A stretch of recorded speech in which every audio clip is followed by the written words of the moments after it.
नमस्कार दोस्तों। अब तक हमने फिजिक्स में थ्योरी पढ़ी और पिछले लेक्चर में हमने कुछ सवाल लगाए। आज हम फिर से कुछ और सवाल लगाएंगे। चलिए फिर एक बार फिर से शुरू करते हैं। एनसीईआरटी का टेक्स्ट बुक का 6वां सवाल ये है और इसको देखते हैं। सवाल ये कहता है कि 4 बिंदु आवेश हैं जिनमें से प्रत्येक पर आवेश इतना इतना और इतना है। तो ये देखिए इस तरह चित्र बना है। 4 बिंदु आवेश हैं ए, बी, सी और डी। ये ए बी सी डी बिंदु आवेश वर्ग के एक वर्ग है। वर्ग तो आप समझते ही हैं, जिसकी कि एक भुजा की जो लंबाई है वो है 10 सेंटीमीटर। मैंने 10 सेंटीमीटर भुजा के किसी वर्ग के चारों कोनों पर 4 बिंदु आवेश रखे हैं ए, बी, सी और डी। तो उसके केंद्र पर 1 माइक्रोकूलम का, केंद्र O पर 1 माइक्रोकूलम का बिंदु आवेश और रखा है। तो इस बिंदु आवेश पर चारों अन्य बिंदु आवेशों के द्वारा कितना कुल बल लगेगा, मतलब इसके द्वारा इस पे कितना लगेगा, फिर इसके सभी के मिलाकर के कितना लगेगा। ये नहीं कि सिर्फ A से O पर कितना बल लगेगा, वो तो आसानी से निकाला जा सकता है। चलिए फिर इसको देखते हैं। इस सवाल को पहले अच्छे समझ लीजिएगा कि सवाल कहना क्या चाहता है। सवाल ये कहना चाहता है कि जैसे अगर कोई वर्ग हो और वर्ग के केंद्र पर O है, केंद्र O मान लीजिए, और यहाँ पर कोई बिंदु आवेश B है, यहाँ C है, यहाँ D है, यहाँ A है, और A पर क्यों A की वैल्यू दी गई है, दी है उसने 2 माइक्रोकूलम। और यहाँ पर बिंदु मतलब इस वर्ग के केंद्र O पर एक बिंदु आवेश रखा है जिसका कि आवेश है 1 माइक्रोकूलम। तो 1 माइक्रोकूलम और 2 माइक्रोकूलम बिंदु आवेशों के बीच लगने वाला विद्युत बल को बस केवल ऐसे ज्ञात कर सकते हैं कि मान लीजिए ये है ही नहीं। अगर सिर्फ सवाल में इतना पूछता कि क्यों ए और ये इस बिंदु आवेश और इस बिंदु आवेश के बीच कितना बल लग रहा है, बाकी इसकी भी डिटेल देता, तो हमें यहाँ पर वो केवल सवाल भड़काने के लिए दे देता इन सारी डिटेल्स को। क्यों डी, बी, सी और डी के बारे में वो क्यों सवाल को भड़काने के लिए दे देता, बल्कि हमें सिर्फ तब ये देखना होता कि ये दोनों कितनी दूरी पर हैं। केवल दूरी निकालते और दोनों पर कितना बिंदु आवेश है वो निकालते। F बराबर सूत्र रखते और बस सवाल निकाल लेते। मगर चूंकि इसने चारों को दिया है, माने B पर भी आवेश है, इस पर भी, इस पर भी, और चारों के द्वारा मिल करके टोटल यहाँ कितना बल लगेगा। माने पहले तो हमें एक एक बिंदु आवेश से इस बिंदु पर लगने वाला बल ज्ञात करना पड़ेगा, इससे भी, इससे भी और इससे भी, और फिर चारों को मतलब एक साथ देखना पड़ेगा, चारों बलों को एक साथ मिलाना पड़ेगा। ये इस सवाल का मेन प्रोसेस है। तो आपने इस सवाल को समझ लिया। अब चल देखते हैं, इसको हल करते हैं। तो यहाँ पर जो ये चित्र है, चित्र को थोड़ा बड़ा कर दिया जाए।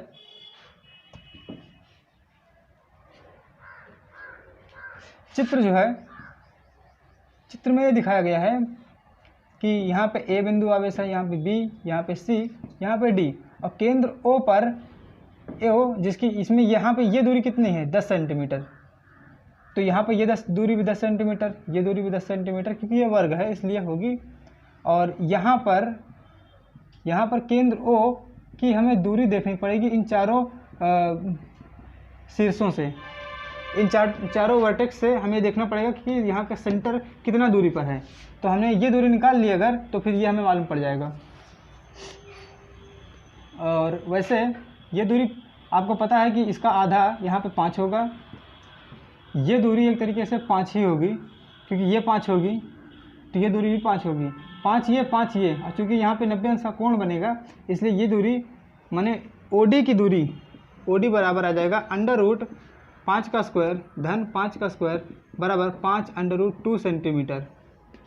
तो ये इतनी दूरी निकल आएगी। माने जितना OD होगा उतना ही AO भी होगा, OA भी होगा, OB भी होगा और OC भी होगा। ये सभी 5√2 सेंटीमीटर ही होंगे। तो चलिए इस बात को हटा करके अब देखते हैं कि यहाँ पर हम अपने सवाल को आगे कैसे बढ़ाएंगे। हमने यहाँ पर एक दूरी निकाल ली जो कि है AO, इसी का हमें अभी काम है, ठीक है। अब इसके बाद अब यहाँ पर क्यों है, A पर कौन सा बिंदु आवेश रखा है, क्यों है, तो क्यों A से O पर कितना विद्युत बल लगेगा। तो यहाँ पर क्यों A बराबर 2 माइक्रोकूलम और क्यों O सेंटर पर जो बिंदु आवेश रखा है वो दिया गया था 1 माइक्रोकूलम। सवाल अगर आपको ध्यान से याद हो तो इन दोनों के बीच की दूरी भी हमें पता है 5√2 सेंटीमीटर। तो अब इन दोनों के बीच में लगने वाला विद्युत बल ज्ञात कीजिए। तो F बराबर 1/4πε0 Q1 Q2 अपॉन r²। ये लिखना आपको पूरा ही पड़ेगा क्योंकि यहाँ पे कई बार के लग जाता है ना, इसलिए इसकी ध्यान रखने के लिए यहाँ पे के लगाने की याद रखने के लिए यहाँ पे ये सूत्र में ये लिखना पड़ता है। नहीं तो कई बार सूत्र में केवल स्मॉल सा के बना देते हैं जो कि इसके अनुक्रमानुपाती नियतांक को प्रदर्शित करता है। अब सवाल हल करते हैं। तो यहाँ पे सवाल में हमने सारी वैल्यू रखना शुरू किया, जिसमें कि इसकी वैल्यू हमने रखा 9 × 10⁻9। Q1 Q2 में Q1 की जगह पर हमने QA की वैल्यू रखी जो कि है 2 माइक्रोकूलम। अब माइक्रो की वैल्यू यहाँ पर 10⁻⁻6 होगी जो कि आपको पहले बताया गया था। फिर उसके बाद QO की वैल्यू 1 माइक्रोकूलम माने 1 × 10⁻6 भागे इन दोनों के बीच की दूरी। हमने 5√2 सेंटीमीटर निकाली। 5√2 सेंटीमीटर की जगह हम इसे मीटर बदलेंगे तो आ जाएगा इतना। तो 5 × 10⁻2 का होल स्क्वायर। अब इस वैल्यू को हल कर लेंगे, इतनी ही आएगी। इसके और इसके बीच की दूरी, इसके और इसके बीच की मतलब बिंदु A और बिंदु O पर रखे आवेशों के बीच में लगने वाले बल की वैल्यू इस तरह से मालूम पड़ जाएगी। तो यहाँ पर इसको हम ये शॉर्ट फॉर्म में बदल लेते हैं AO, बल FAO बराबर, अब इसको हल कर लेते हैं। अब देखिए अंडर रूट का स्क्वायर होगा तो वो पूरा 2 बन जाएगा, 5 का स्क्वायर 25 होगा, और यहाँ पे 10 का स्क्वायर, यहाँ पे 10 कहते हैं -2 का स्क्वायर -4 आ जाएगा।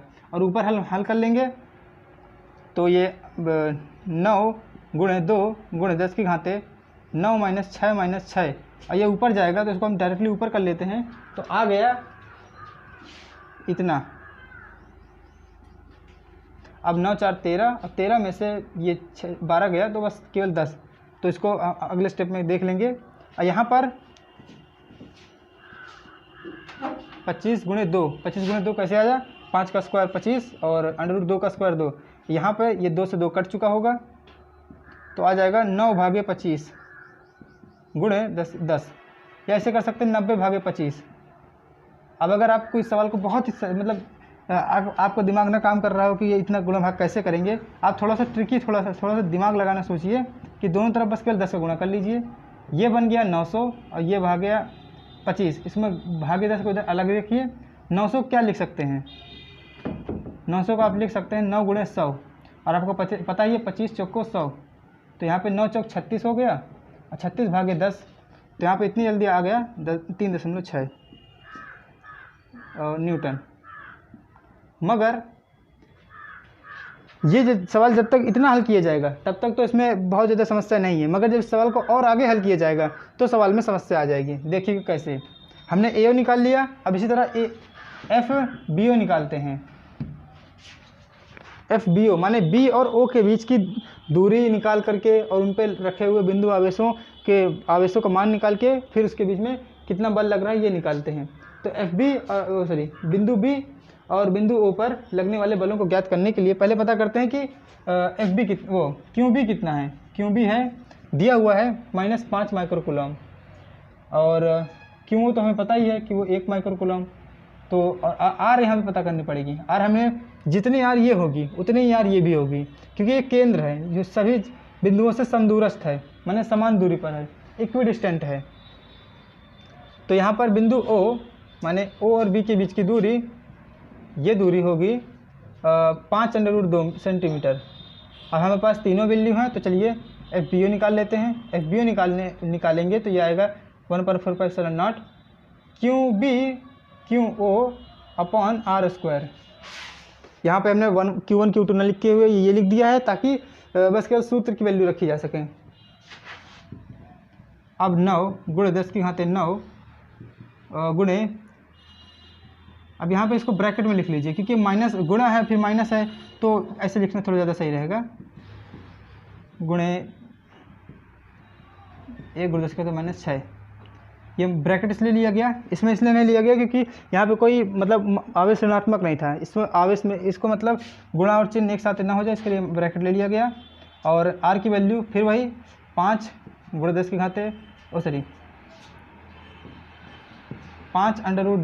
× 10⁻2 का होल स्क्वायर। अब इसको फिर से हल करेंगे, देखिए जल्दी से हल हो सकता है। कभी भी हल करते समय जैसे कि इस सवाल में ये नहीं कि ऊपर 9 से 2 का गुणा हो रहा है 18 बन रहा है तो 18 कर दिया जाए, फिर नीचे 25 दूनी 50 हो रहा है तो यहाँ पे करेंगे तो ये कुछ 18/50 आ जाएगा। जितना बड़ा संख्या रहेगा, जितना बड़ा नंबर रहेगा, उतना ही कैलकुलेशन में बाद में दिक्कत जाती है। इसलिए हो सके तो कैलकुलेशन एकदम लास्ट में करिए, ताकि वो कम से कम कैलकुलेशन करके भी सही आंसर आ जाए। अब यहाँ पर अगर लिखा होता 18/50 तो इसको देख के ही आप हड़बड़ा जाएंगे। तो कंपटीशन में हमेशा यही सिखाया जाता है कि जितना हो सके उसको कम कैलकुलेशन, कम मतलब छोटे नंबर्स में रखिए, ताकि कैलकुलेशन करने में दिमाग हड़बड़ाए ना, जल्दबाजी ना करे और डर ना हो मन में। तो इसको भी हम इसी तरह हल करेंगे, बड़ा लगे चाहे छोटा लगे। तो 9 × 5 करिए नीचे, और 5 का स्क्वायर के लिए आप 5 × 5 लिख लीजिए, और √2 का स्क्वायर केवल 2 कर दीजिए, और बाकी सब घातांकों को एक साथ कर दीजिए। 9 - 6 और नीचे 10 की घाते -4। अब आप देखिए 5 से 5 कट गया और ये 10 हो गया, तो 9/10 आ गया, 10 का मतलब 0.9। और इधर का कैलकुलेशन ये चलता रहेगा, ये फिर से पहले की तरह, ये क्या कहते हैं -3 + 4, तो पूरा 10 आ गया, तो ये तो 9 न्यूटन आ गया। FBO = 9 Newton. ये आपको दिख रहा है कि नहीं? तो ये देख लीजिए, ये FBO = 9 न्यूटन आ गया। अब यहाँ पर जब सिर्फ केवल इसको पूछ जाता है, केवल इतनी चीज़ को, तो हम केवल ऐसे लिख सकते हैं। मगर अब ये यहाँ पर भी इस तरफ दे दिया गया है जिसकी दिशा इनकी अलग अलग है। अब देखिए दिशा बहुत अलग है। दिशा कैसे अलग है? जैसे कि यहाँ पर लिखा है सिर्फ केवल +1 माइक्रोकूलम। अगर QO = 1 माइक्रोकूलम दिया है तो यहाँ पे आप अपने आप प्लस मान सकते हैं, क्योंकि किसी संख्या का प्लस लिखा हो या ना लिखा हो तो भी चलता है। तो यहाँ पर +1 माइक्रोकूलम माना जा सकता है। यहाँ पर है +2 माइक्रोकूलम। तो यहाँ पे चूँकि मतलब दोनों ही मतलब एक समान आवेश है, दोनों ही धनात्मक है, इसलिए एक दूसरे को प्रतिकर्षित करेंगे, माने एक दूसरे को धकेलने का प्रयास करेंगे। तो यहाँ पर A बिंदु आवेश कुछ ऐसे बल लगाएगा इस तरफ, अंदर की तरफ, और जबकि यहाँ पे जो ये वाला आवेश रखा है ये -5 माइक्रोकूलम का आवेश रखा है। तो ये यहाँ पर एक दूसरे को आकर्षित करेंगे। माने ये बिंदु आवेश इस बिंदु को अपनी तरफ धकेलेगा, नहीं समझे?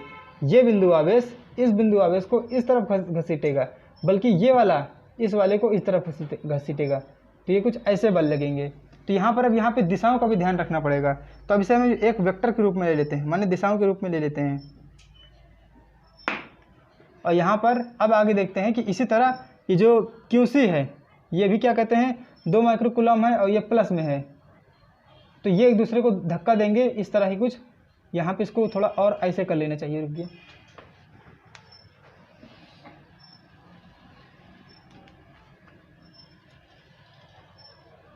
ऐसे, और ये ऐसे करेगा, जबकि ये यहाँ पर फिर से एक दूसरे को धक्का देंगे। तो ऐसे, और इधर ये तीर मतलब ये दिखाता है कि बिंदु O इस A पर इस दिशा में बल लगाएगा, और बिंदु O पर इस दिशा में बल लगाएगा। इसी तरह बिंदु O पर बिंदु D के द्वारा, जिस पर कि -5 का माइक्रोकूलम का आवेश है, वो एक दूसरे को ऐसे खींचेंगे। तो आप देख रहे होंगे कि इस पे 2 बल ऐसे लग रहे हैं, 2 बल ऐसे लग रहे हैं जो इसको इस बिंदु O को अपनी जगह से इधर मतलब इस बिंदु आवेश की तरफ खींचने का प्रयास कर रहे हैं। जबकि 2 बिंदु आवेश ऐसे, 2 बल ऐसे लग रहे हैं जो कि बिंदु O को धकेलने का प्रयास कर रहे हैं अंदर की तरफ। ये देखिए अंदर की तरफ और ये बाहर की तरफ, क्योंकि उसी तरह से प्लस माइनस वाले मतलब क्या कहते हैं आवेश भी है ना। तो इसलिए इतने पर ध्यान देना पड़ेगा हमें, इन चारों पर ध्यान नहीं देना होता है। इसके लिए हम इन चारों को नहीं लेंगे, बस केवल इतने को लेंगे। तो चलिए इसको एक वेक्टर के रूप में ले लिया, और अभी हम इसकी दिशा भी लेंगे। हम इसकी दिशा को बाद में ध्यान देंगे। तो चलिए आगे अब सवाल हल करते हैं। इसी तरह FCO और FDO निकाल लेते हैं। तो थोड़ा सा जल्दी निकाल लेते हैं।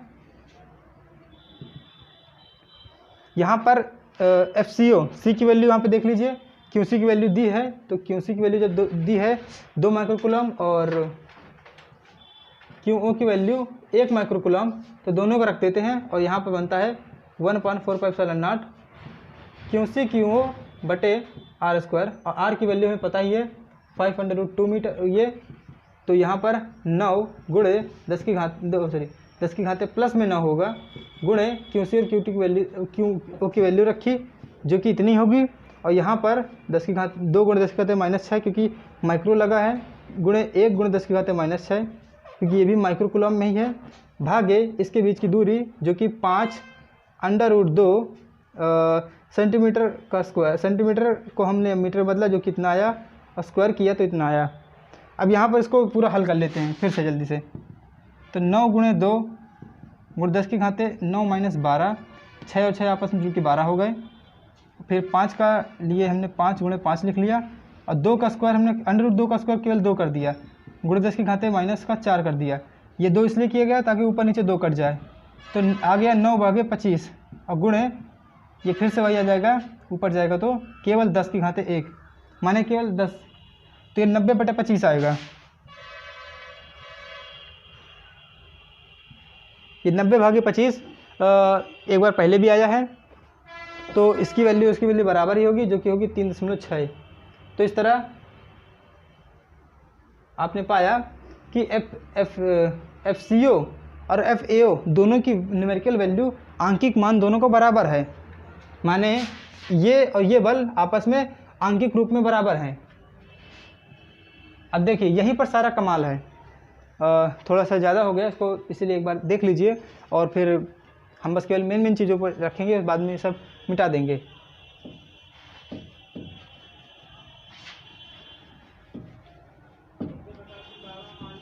ये देखिए यहाँ पे हमने पाया कि FAO की वैल्यू है 3.6 न्यूटन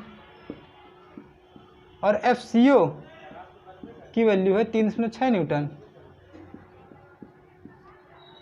यहाँ पर आप देख रहे होंगे कि दोनों ही बल केंद्र O पर अंदर की तरफ लग रहे हैं, माने C इसको O को इधर के धकेल रहा है और A O को इधर को धकेल रहा है। इसको थोड़ा सा और बड़ा कर देता हूँ, जैसे बिंदु O है तो उस पर C वाला ऐसे बल लगा रहा है और A वाला ऐसे बल लगा रहा है, और दोनों की वैल्यू हुई है 3.6।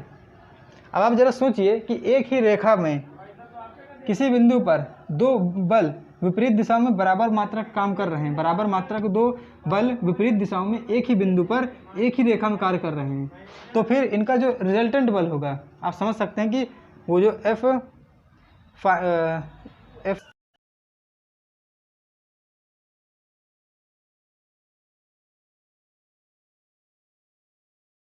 तो हमने अभी तक देख लिया कि इन दोनों ही बलों की क्या कहते हैं, दोनों ही बलों का परिमाण मात्रा बराबर है, मगर दोनों ही एक दूसरे के विपरीत दिशा में कार्य कर रहे हैं, एक ही बिंदु पर कार्य कर रहे हैं और एक ही क्रिया रेखा पर कार्य कर रहे हैं। इसे क्रिया रेखा कहते हैं।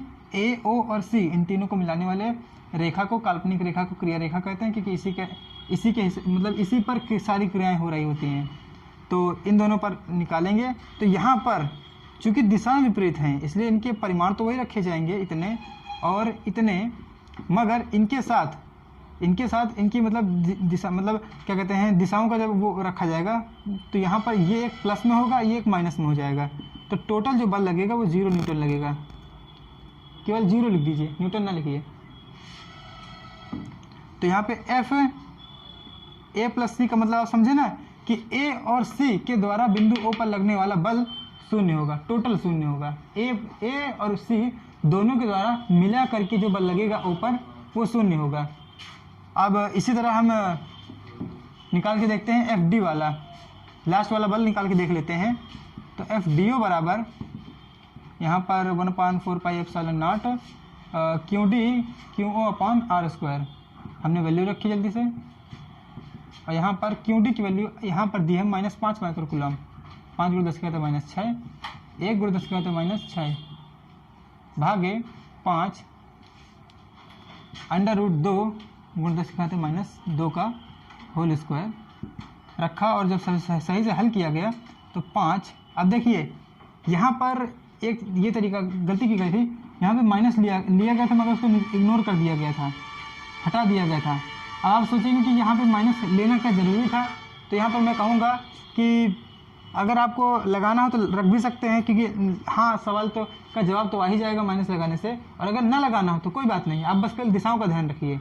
यहाँ पे माइनस लगा के सिर्फ सवाल को हल कर लेना आसान है, मगर माइनस को अगर आप नहीं भी रखते हैं तो भी आप बस केवल दिशाओं का ध्यान रखिए। केवल इस सूत्र से, ये जो सूत्र होता है, इस सूत्र से बस केवल एफ की मतलब क्या कहते हैं न्यूमेरिकल वैल्यू निकालना ज़्यादा सही है।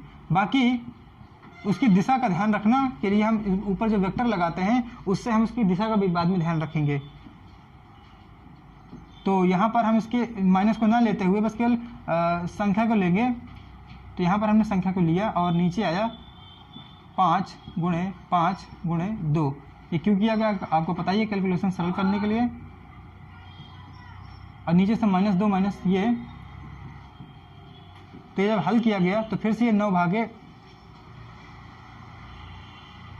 9 क्या कहते हैं 9 भागे 10 आ गया, गुणे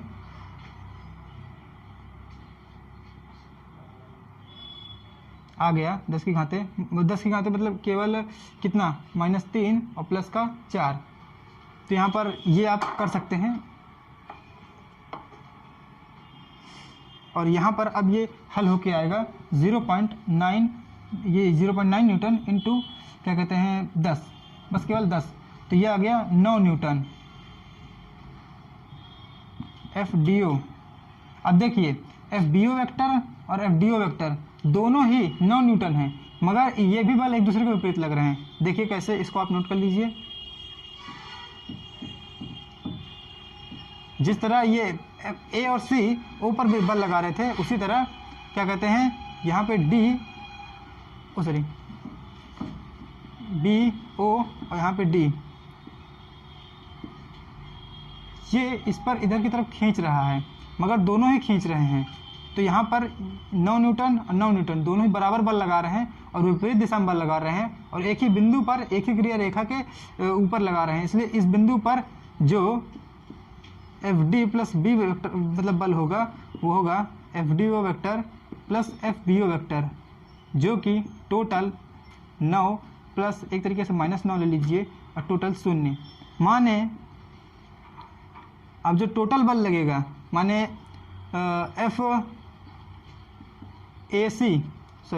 A प्लस C वाला, माने A और C के द्वारा O पर जो बल लग रहा था वो भी 0 था, और F और D के द्वारा जो बल लग रहा है वो भी 0 है। तो FO बराबर दोनों ही वेक्टरों का योग इतना प्लस इतना, मतलब कि B और D के द्वारा ऊपर लगने वाला टोटल बल और C और D के द्वारा ऊपर लगने वाला टोटल बल, दोनों को जोड़ करके आप ध्यान से देखेंगे तो 0 धन 0 होगा यहाँ पर, जो कि वास्तव में 0 ही होगा।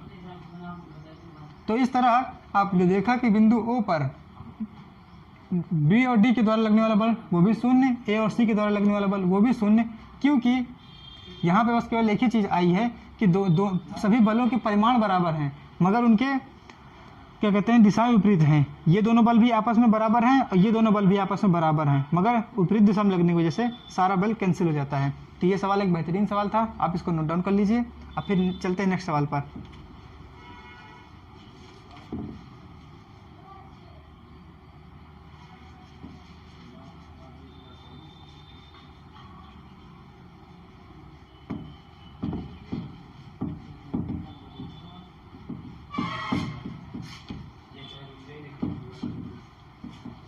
हाँ, तो आपने देखा कि पिछला सवाल 6वां सवाल था, अब ये 11वां सवाल है। आप सोचेंगे इतने सवाल कहाँ चलेगा बीच के, तो वो इसलिए चलेगा क्योंकि उनकी थ्योरी दूसरी थी। अभी तक हमने केवल वैद्युत बल को पढ़ा है, आगे हम वैद्युत क्षेत्र को अगर पढ़ेंगे तो उस वैद्युत क्षेत्र में से रिलेटेड सवाल होंगे, इसलिए बीच के सवाल छोड़ दिए गए हैं।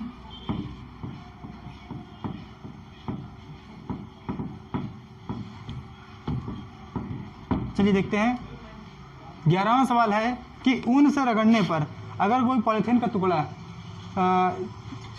3 × 10⁻7 कूलम्ब से ऋणावेशित पाया जाता है। अब देखिए 11वां सवाल कह रहा है कि ऊन से रगड़ने पर जिस पे आवेश आया है वो -3 × 10⁻7 कूलम्ब का आया, माइनस उसकी ऋणावेश को प्रदर्शित करता है। तो स्थानांतरित, पहला सवाल कहता है कि स्थानांतरित किस पदार्थ से किस पदार्थ में इलेक्ट्रॉनों की संख्या की गणना करें। अब देखिए ऊन से रगड़ने पर कोई पॉलीथीन का टुकड़ा, अब चूंकि देखिए पॉलीथीन का टुकड़ा ले लिया गया, ये इसको ऊन से रगड़ा गया, ये ऊन है और ये पॉलीथीन है।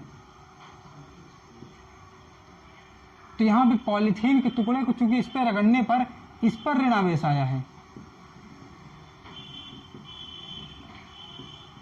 तो इसका मतलब इसमें इलेक्ट्रॉनिक संख्या प्रोटॉनिक संख्या ज़्यादा हो गई। ऋण आवेश वाहकों की संख्या, ऋण आवेश को अपने अंदर धारण करने वाले कणों की संख्या, धन आवेश को अपने अंदर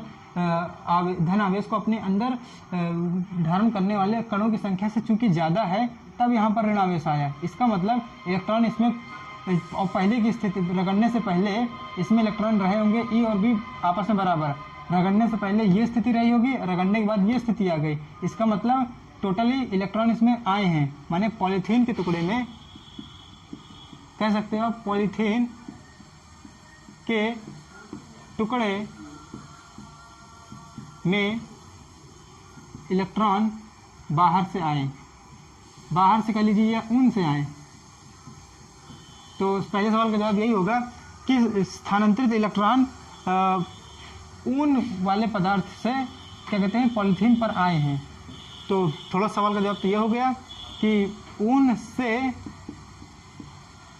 इलेक्ट्रॉन, तीर का मतलब जाना यहाँ पर, और पॉलीथीन। दूसरा कह रहा है कि उसमें इलेक्ट्रॉनिक संख्या गणना करिए। तब देखिए ये यहाँ पे क्यों दिया है -3 × 10⁻⁻7 कूलम। आपको पता है कि एक इलेक्ट्रॉन पर आवेश होता है 1.6 × 10⁻19 कूलम। तो कितने ऐसे कितने इलेक्ट्रॉन मिल करके इसका इतना आवेश बनाएंगे, माने इतने ये क्वांटम आवेश है, तो इस इतना क्वांटम आवेश कितने सारे क्वांटम मिल करके इतना आवेश बनाएंगे। तो Q बराबर आप लगाइए +-Ne, Q यहाँ पे रखिए -3 0.0 ×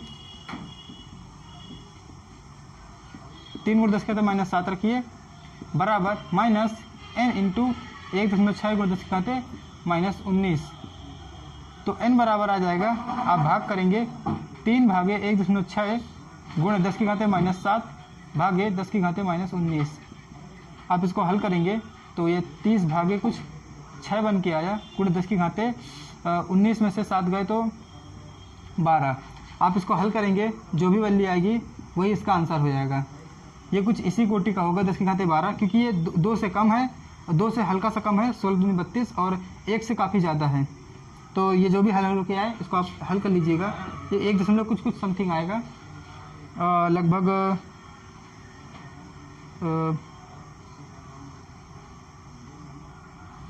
ये कुछ 1.8 के करीब आएगा। जो भी आए आप इसको हल कर लीजिएगा, ऐसा कुछ। तो इसके बाद पहले सवाल का जवाब यही हो गया। अब दूसरा सवाल कहता है क्या, बी नंबर सवाल कहता है क्या ऊन से पॉलीथीन में शांति का स्थानांतरण भी होगा। माने हमने देखा कि इलेक्ट्रॉन ऊन से कुछ इलेक्ट्रॉन निकल करके पॉलीथीन में गए, तो क्या इलेक्ट्रॉन के इसमें से इसमें जाने से क्या द्रव्यमान, शांति का मतलब होता है द्रव्यमान, द्रव्यमान माने मास यानी वजन, क्या ऊन का वजन घट जाएगा, घट, और इसका क्या बढ़ जाएगा। वास्तव में हाँ, इसका जवाब होगा हाँ, बी का जवाब होगा हाँ। मगर इसको सवाल आगे बढ़ना चाहिए कितना, माने सवाल आगे बढ़ना चाहिए कितना, कि हाँ वजन तो घटेगा बढ़ेगा, मगर कितना वजन घटेगा बढ़ेगा। तो चलिए उसको भी देख लेते हैं।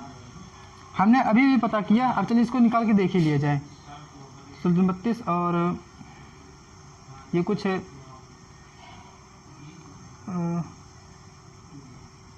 ये बताया है कि 108 के करीब आएगा। चलिए ठीक है।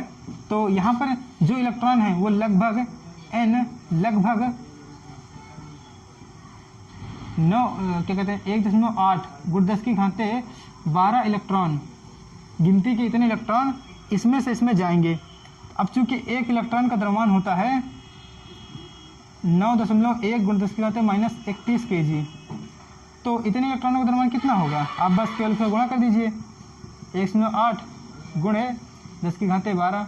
अब जितना भी ये निकल के आएगा, देखिए 9.1 × 1.8 गुणे 10 की घात 12 माइनस 31। अब 31 में से 12 घटाइए, केवल इतना घटाने पर ही सारा खेल समझ में आ जाएगा। अब जैसे ही आप इसे घटाएंगे तो ये कुछ 11 और 8, 10 की घात -19 kg आया। अब आप सोचिए 10 की घात -19 kg कितना होता है? बहुत कम माने बहुत ही कम।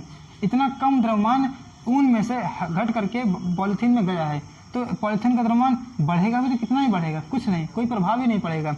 इसलिए ये यहाँ पे कहना चाहिए कि क्या ऊन से पॉलीथीन में संगति का या द्रव्यमान का स्थानांतरण होगा? हाँ होगा, मगर बहुत ही कम, इतना कम कि कोई मतलब प्रभाव ही ना पड़े। अब देखिए आपने निकाल भी लिया कितना कम, इतना कम द्रव्यमान इधर से उधर जाएगा। तो दूसरा 11वां सवाल हो गया, आप इसको एक बार नोट डाउन कर लीजिए। अब इसके बाद ध्यान से देखिए ये वाला सवाल।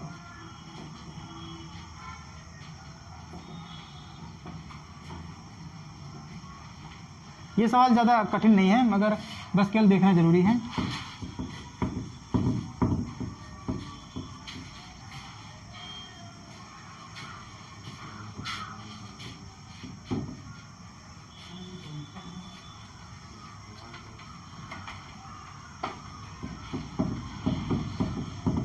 देखिए 12वां सवाल कहता है कि दो विद्युत रोधी का मतलब क्या होता है? विद्युत रोधी का मतलब होता है, विद्युत माने आप समझते हैं बिजली, रोधी माने उसे रोकने वाला। विद्युत रोधी का मतलब वो पदार्थ जो विद्युत को रोक सके, जैसे कि ये मार्कर बिजली को रोक सकता है। बिजली अगर एक सिरे पर रखी जाए तो दूसरे सिरे पर में नहीं आने वाली। इसका मतलब ये एक विद्युत रोधी पदार्थ है। प्लास्टिक और बहुत सारी चीज़ें विद्युत रोधी पदार्थ होते ही हैं। वैसे किसी वीडियो में हमने देखा भी था कि बहुत सारे मतलब पदार्थों का वर्गीकरण किया गया था, चालक, अचालक। जो अचालक होते हैं वही वास्तव में विद्युत रोधी होते हैं। तो यहाँ पर आया विद्युत रोधी आवेशित तांबे के, यहाँ पर इसका कहने का मतलब है कि तांबे के 2 गोले हैं, ए और बी। ये तांबे के हैं, तांबे का मतलब चालक, माने ये विद्युत को अपने अंदर धारण कर सकते हैं, जो कि 50 सेंटीमीटर की दूरी पर है। दोनों पर आवेश है 6.5 × 10⁻⁷, इतना इस पर भी है। इन दोनों पर बराबर आवेश है, दोनों 50 सेंटीमीटर की दूरी पर भी हैं, और दोनों के अंदर जो भी विद्युत है, जो भी बिजली है वो विद्युत रोधी है, माने बाहर नहीं निकलने पा रही है, जितनी है बस उतनी है। तो कह रहा है कि अगर मान लिया जाए कि ए और बी की त्रिज्या नगण्य है, माने मान लिया जाए कि ये नगण्य है, वो मान लिया जाए कि ये वो है, क्या कहते हैं, बिंदु आवेश है, माने कोई इतने बड़े गोले नहीं हैं, बिजली के इतने बड़े आवेश के इतने बड़े गोले नहीं, बस फिर इतने छोटे से आवेश हैं। तो प्रश्न उठता है कि इन दोनों पर बल कितना लगेगा, और ये बताइए कि अगर आवेश को 2 गुना कर दिया जाए, बढ़ा करके 2 गुना कर दिया जाए, और त्रिज्या को घटा करके आधी कर दिया जाए, तब F क्या होगा। तो चलिए लगाते हैं सवाल को। हमने सवाल समझ लिया है, तो अब सवाल को लगाते हैं। यहाँ पर क्यों दिया है 6.5 × 10⁻⁷, और क्यों भी इतना ही है, क्यों भी बराबर क्यों है, तो इसको इतना लिख दिया गया। और सवाल हल करते हैं। सवाल हमने, अब देखिए इस सवाल में आप चूँकि बल बाद में बदलेगा इसलिए F1 ले लीजिए, और हम सवाल हल करके चले जाते हैं। अब देखिए सारी वैल्यू रखी जाए सही से। 9 × 10⁻9 × 6.5 × 10⁻⁷ गुणे 6.5 × 10⁻⁷ भागे दोनों के बीच की दूरी 50 सेंटीमीटर। अब 50 सेंटीमीटर को आप समझ सकते हैं कि 50 सेंटीमीटर को आप ऐसे लिख सकते हैं, 50 सेंटीमीटर बराबर 50/100 मीटर बराबर 0.5 मीटर। तो आप इसको ऐसे चेंज करके यहाँ रख दीजिए ताकि मीटर में आंसर आ जाए, क्योंकि आपको मालूम है कि हर एक सवाल का जवाब हम MKS पद्धति में लेते हैं, मीटर में लेते हैं, सबको बदल के। तो चलिए सवाल हल करते हैं। 9 ×